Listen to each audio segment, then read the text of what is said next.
I got no camera shy. Okay guys, so we are at Sainsbury's. We're gonna do a really quick food shop. I'm gonna talk you through kind of things that I buy.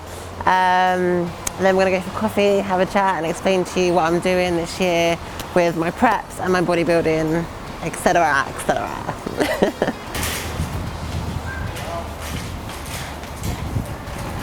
I always start with getting my greens and my salads and stuff first.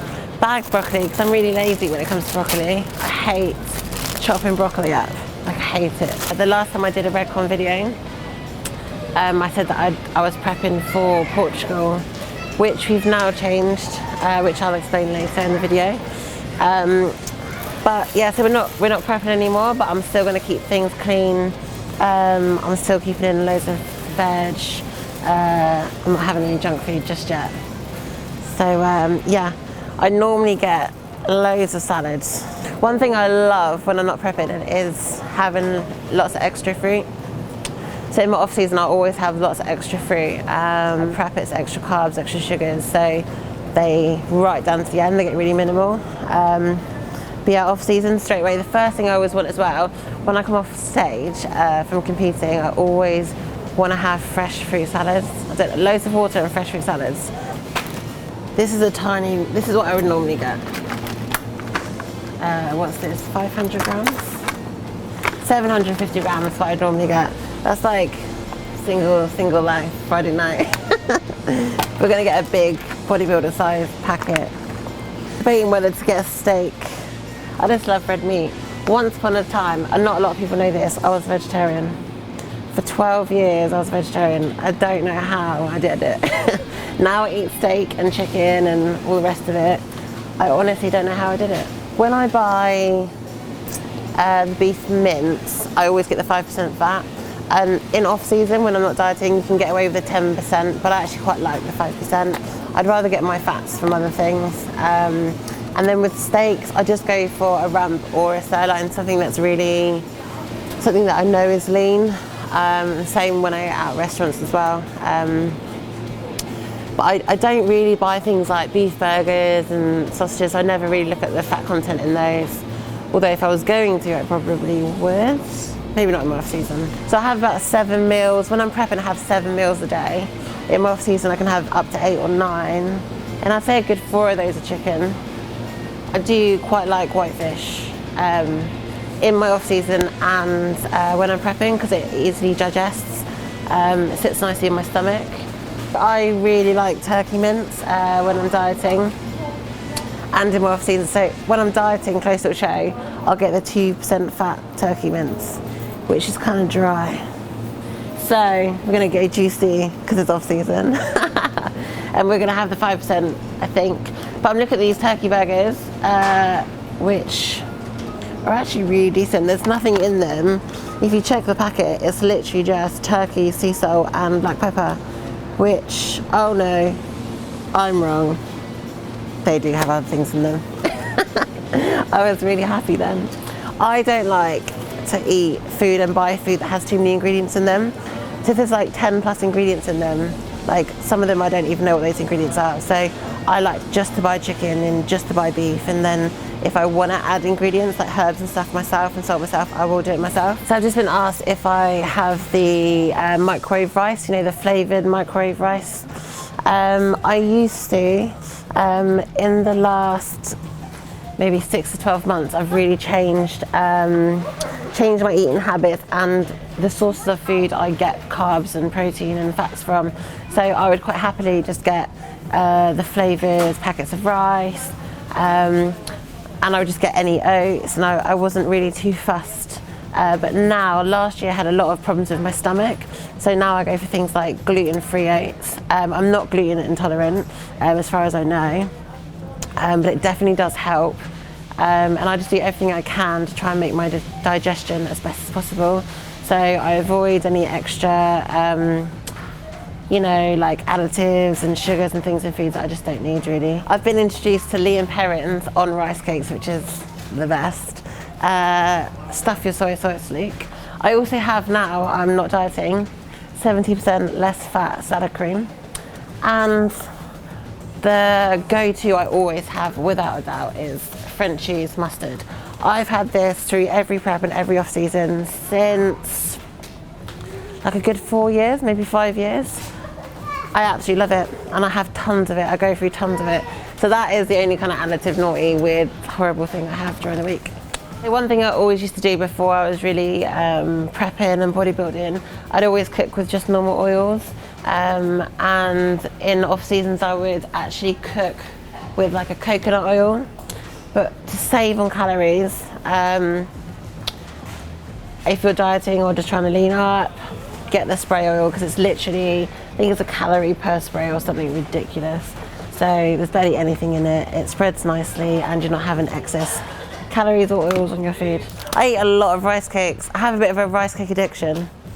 I have rice cakes all the time, and in my off season, this is really lame. I don't even care. I was just really excited to eat a whole packet of rice cakes with my coffee. I sit there and dip them in my coffee, or as if you do follow me on Instagram, I crush them all up in the bag, stick them in a massive bowl, and then stick ISO tape on top of them and eat it like cereal. What flavour is this? Cranberry and raspberry. Blueberry and blackcurrant. I get these. So with my, how did Luke pronounce it? Faya. My Faya yogurt. I mix my isotope in this, or I have this on its own and then make an isotope really thick, pour it on top, and then have jelly with it as well. So it's like a trifle, kind of, that sponge. So I never really eat stuff like this, unless I'm like, you know, out with people and it's like a cheat meal or something. But I just thought we'd film them because they're sexy. I would just put my face in that, just like full on it. Toffee pavlova, yes. I've pretty much got all the food I need. I just need to get bottled water. I like to have lots of water at home as well. I'll just get 1 bottle of water, I think. That'll do. It's my kind of water. Gin. I've got all my foods, got my water, got my gin. So yeah, that's all my foods. What we're going to do now is go and have a coffee and chat a little bit more about training, about bodybuilding and what I'm doing. I think the last time we filmed, I touched on what I was going to do next competition-wise, which we were going to go for Lisbon, which is the end of July. We're now just approaching the start of June. And so since then, I've had a few weeks not really feeling myself within prep. So we've done quite a big dent in the prep. So I lost some body fat and my body composition started to improve. So my muscle, more muscle, and I was getting leaner. My shape was coming back. My shape had quite visually improved as well, which was nice from last year. But every time we seemed to rev the engine in prep, so I push a bit harder, something seemed to happen, and so I wasn't feeling very well. A few things come up, and so we'd have to back down again, then we'd rev the engine again, and I'd be unwell again. So it was a real, we were really forcing it, and that's not something I like or agree with. We've decided to wait, so I'm not actually going to do July. It's just started raining.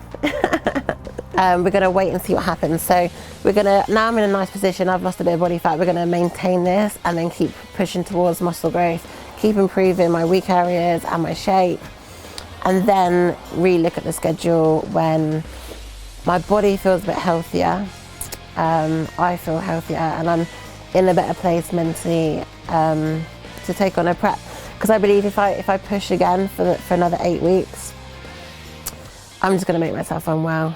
And you know, I'm really loyal to my longevity within bodybuilding, and I don't want to force myself into a show and then have to have a lot of time off to recover. So yeah, for now we're still on the diet. I think I had one cheat meal actually. I had a Five Guys burger with Luke when we went down to Bournemouth for a con. Otherwise, we're still on plan. Probably going to increase the food slightly as the weeks go on to grow. But yeah, for now, we're not competing. So it might be the end of the year, it might be early next year. We're just gonna see and just roll, see what happens. But I think mentally I need a break, and physically my body needs a break. So that's what we're doing now. Obviously the last show I did was Romania, which was my first pro show, and I really want to return to the stage smashing that look and that physique, because I think when I got my pro card, that was the best shape I've ever been in. And then I was slightly off for Romania.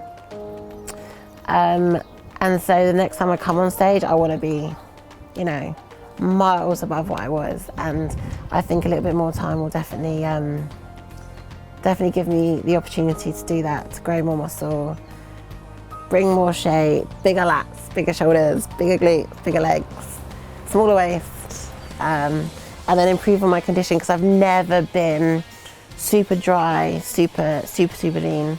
So yeah, when we're ready to prep again, it'll be all guns blazing. And yeah, so hopefully end of the year next year, keep an eye out, because hopefully I'll be on stage again. Other than training and working, another thing that I'm really passionate about is my artwork.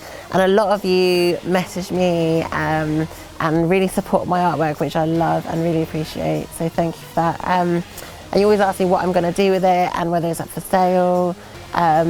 Most of my work, I do prints, so prints are available, and I do some commission work, and I will be selling originals at some point. I get a bit emotionally attached to my artwork, so when I sell originals, it's like a big deal. So yeah, what I'm going to be doing is working towards my art. I want to start producing bigger pieces. I want to get myself into a gallery. I'd quite like to put on an event in the gallery based around my artwork and bodybuilding and the human body. I've got lots of ideas. So this year will be dedicated to doing that. So this is some of my artwork. If you haven't seen my Instagram, so this is kind of some of the stuff that I do. So in previous years, I've always drawn and focused on bodybuilders, obviously, because that's what I love, that's what I know. The human body absolutely fascinates me, and having the experience with bodybuilding helps me a lot with my artwork in terms of drawing it. So yeah, I've studied a lot of bodybuilders. This is Owen Powell. A lot of you will know who Owen Powell is. This is just a random female. That's actually one of my favourite pieces, I think, this one here. That's a really recent one. This is quite old now. Again, these were done, I think, over a year ago now. So I've improved quite a lot since these. Some more bodybuilders. This is all kind of old artwork. And I do portraits, so I'll show you some portraits. I'll skip some of the oldest work. So stuff like, some of you will know if you're into basketball players. So I love portrait work. I've got a lot of inquiries about my commissions, so I'm going to start doing a bit of commission work, portraits. I've always kind of drawn physiques for the past couple of years, and then I started to move into portraits, which is a huge challenge. I haven't drawn previous, the last couple of years, I hadn't drawn for a good couple of years either. I'd done it when I was younger. So I'm just kind of like self-teaching again, just trying to learn where to kind of start and what techniques to use, what material to use, etc. What was difficult about this, creating sweat on the skin is super difficult. So here I've actually just used an eraser to highlight the sweat patches, and also a white pen. So in this light, it doesn't look great, but again, it's still something I'm improving on. It's not perfect. It's a lot better than it used to be. So a lot of my artwork at the moment is just based on the female figure, because I've always drawn male bodybuilders. So now I'm really trying to like get into the female body, which is beautiful to draw. It's lovely. My next step from here, I'm actually going to do some art classes.